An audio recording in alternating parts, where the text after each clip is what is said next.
Henry and Hassani, thank you so much for taking the time to join us today. Henry, the Albuquerque Little Theater hasn't had a live show since last March, which is a long Right, time. Can you give us a right. little rundown of how the absence of these live performances has affected your theater's income and its staff? Well, we're proud to say that over 85% of our operational income is from our productions.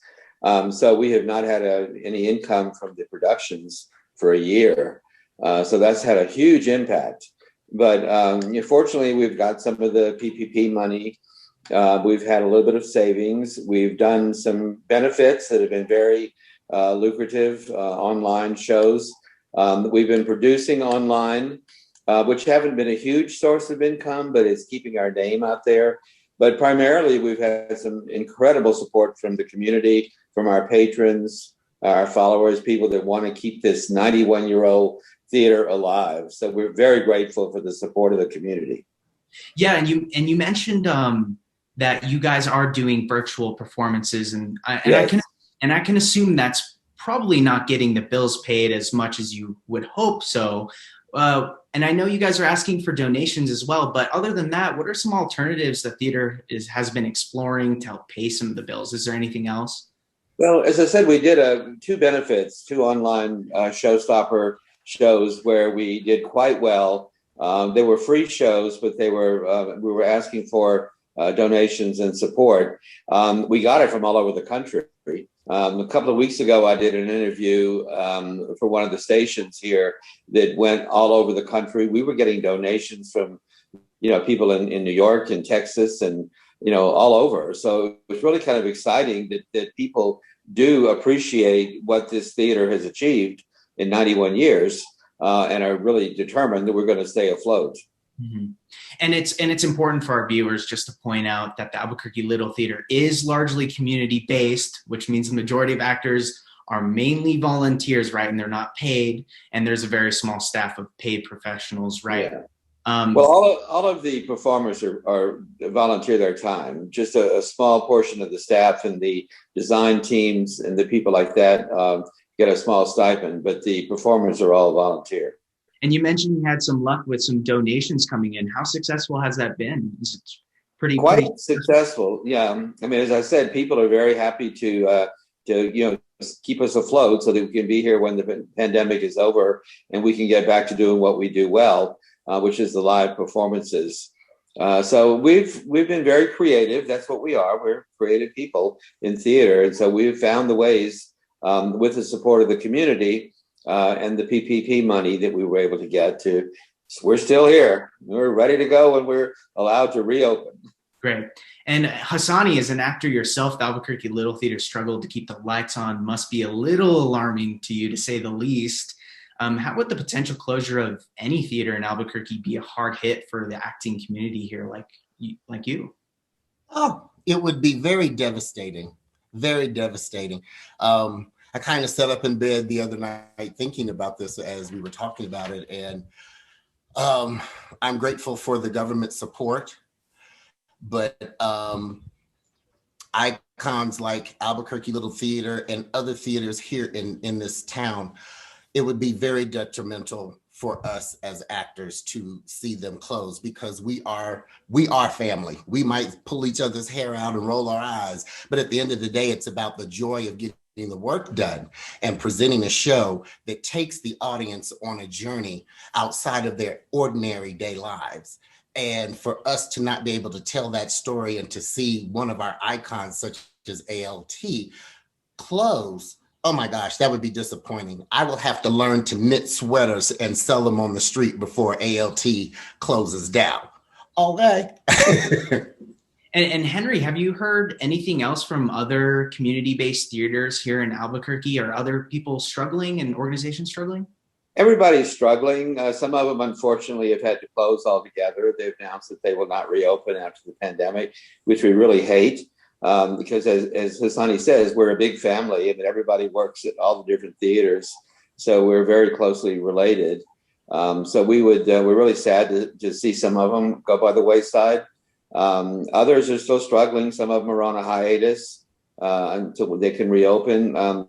We have probably the larger staff since we're the largest theater, a 500-seat theater. So we've had to lay off staff. We've had to cut back on salaries, but we've kept as many people together as we can. And the PPP money has helped us, keep our staff. But that to try to reassemble a whole team like we have, if we have to lay everybody off and let everybody go their own ways, that would be really harmful to the future of the theater. So, and this could be a question for both of you, but I want to start with you, Henry. Do you think the concern is more around the here and now economics of these closures, or do you think this is more of a long-term problem that might affect the theater community post-pandemic? Well, we know that it's never going to be the same again. I mean, we're going to have to develop some sort of hybrid combination of the future. We hope to get back to live performances, but even when we do, we know that we'll probably have limited audience. We're very concerned for our performers. So being able to do a big cast show with lots of crew and cast and singing and dancing, we probably will not be able to do that immediately, just for safety reasons, for the protection of our volunteers. So we're looking at whatever it's going to be. We will do it, and we'll do it to the best of our ability. But we're all realistic and know that it's probably not going to be the same, not right away. It may evolve back to where we are now, or where we were. But it's a good thing. I mean, life shouldn't be stagnant. It shouldn't change. So we're excited the fact that there may be some new possibilities and some things that we've gotten rather complacent about, and we'll rethink them, and we will grow from them, and we will make it even better. And what about you, Hassani? What do you think of that? I'm with Henry. We are probably going to have to start at a limited requirement, and then less distance. Yeah, I miss everyone, but this is going to be something that we're all going to have to be creative about as well and make it happen.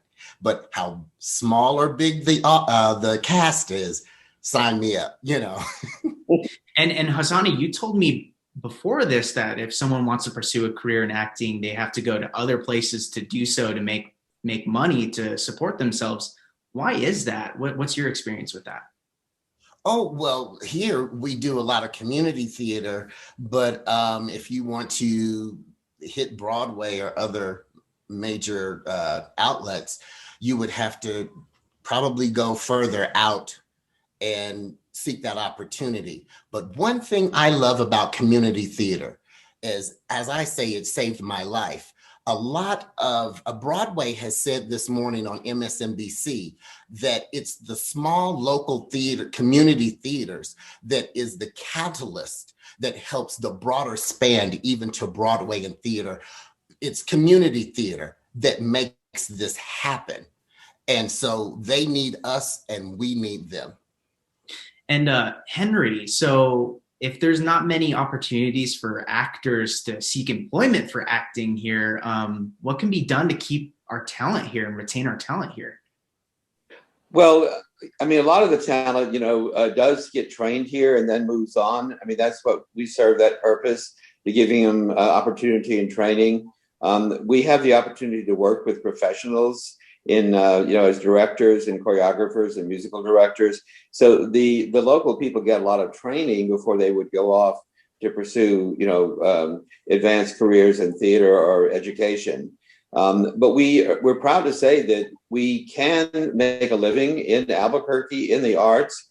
For some of the directors and choreographers and teachers and people that are in the design field, we're able to actually pay them money in Albuquerque, and that's really great. I mean, I wish that there was a situation where we could include the actors in that, but the whole premise of community theater is based on the volunteer performers, and that's part of our charter. But the fact that we can have other people that are working in the community to help these people and to train them and make a living, that's very exciting to be able to say that.